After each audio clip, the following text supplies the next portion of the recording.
Hello guys, what's up? And here we go again. This is Jello, ang nag-iisang charotero sa buhay mo. And welcome again guys to my mini vlog. At kung makikita nyo at mapapansin guys, ay andyan nga yan malapit lang sa pinagtatrabahuhan ko.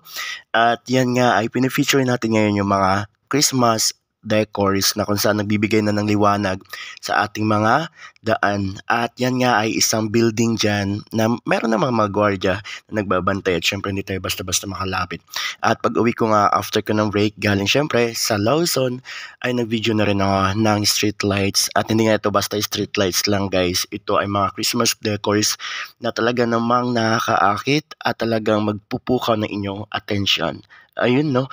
At ito nga guys, dahil nga medyo hindi maganda yung mga experience natin for fast few days at nagkaroon nga tayo masyado ng anxiety at syempre medyo nakakatakot rin ng mga messages natin natatanggap, pero dahil nga tuloy lang buhay at syempre tiwala pa rin tayo sa ating poong may kapal. So itong way nga na to guys ay lagi ko rin naman itong nadadaanan at syempre ito lang talaga yung nag-iisang way para papunta dun sa Lawson.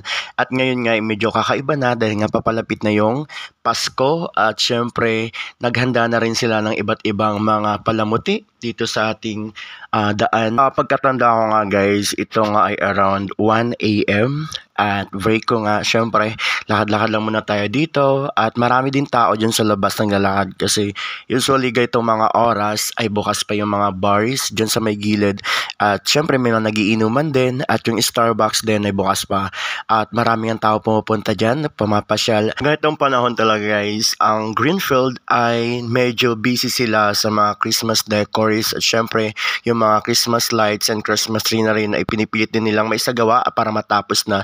Pero parang hindi naman sila nagbibigay ng daan masyado o celebration doon sa nalalapit na Halloween. So guys, lumiban na tayo dyan sa may kabilang kalye at dyan nga natin makikita mamaya yung napakalaking Christmas tree. Talagang amazed na amazed pa rin ako dyan kahit sobrang tagal ko na sa Greenfield. At taga naman kapag nakikita ko tong Christmas tree na to ay talagang sobrang amazed ako at feeling ko na sa ibang bansa ako. Nabibihira nga lang yung mga ganyang Christmas tree na ganyan talaga kalaki. Guys, habang naglalakad-lakad tayo dito at syempre papalapit na tayo sa ating malaking Christmas tree ay napapansin ko na medyo yung mga bars din nga talaga ay marami pang mga customers at nag-i-enjoy pa nga talaga sila dyan.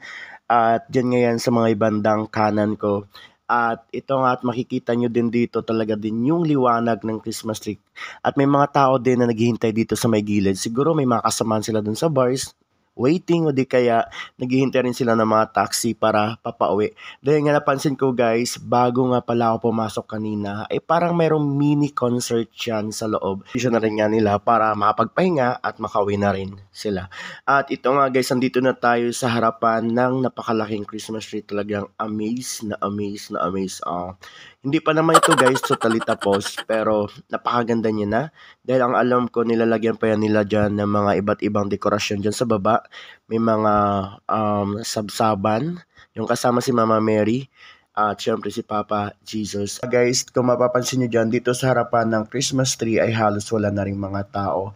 Yung may mga kubo-kubo dyan na kulay white, dyan sila gumawa kanina ng mini concert at marami nagtitinda dyan guys ng mga pagkain din. At kung gusto nyo pumunta dyan, andyan lang yan sa may Greenfield. Pagbaba nyo mismo ng MRT Station, Show Boulevard, konting lakad lang ay makikita nyo na tong lugar na to. Sabihin nyo lang yung Greenfield. Diba? Charot lang po. Kung magagawin nga kayo guys sa lugar na to, ito lang naman ang unang sasalubong sa inyo, ang napakalaking Christmas tree. At syempre, kung gusto nyo makipag-chill o inuman, may mga bar dyan na bukas sa may gilid. At syempre, kung gusto nyo magchibugan lang at ang talagang trip nyo ay mukbang, yan, may mga fast food dyan sa may gilid din. At ito nga guys, pumunta din ako ng isang mall at sobrang na-amaze din ako dito. Kasi nga, yung decoration nila ay kakaiba at talagang pupukaw din sa atensyon nyo bilang isang customer. Pero nag-window shopping na ako dito kasi wala akong pera.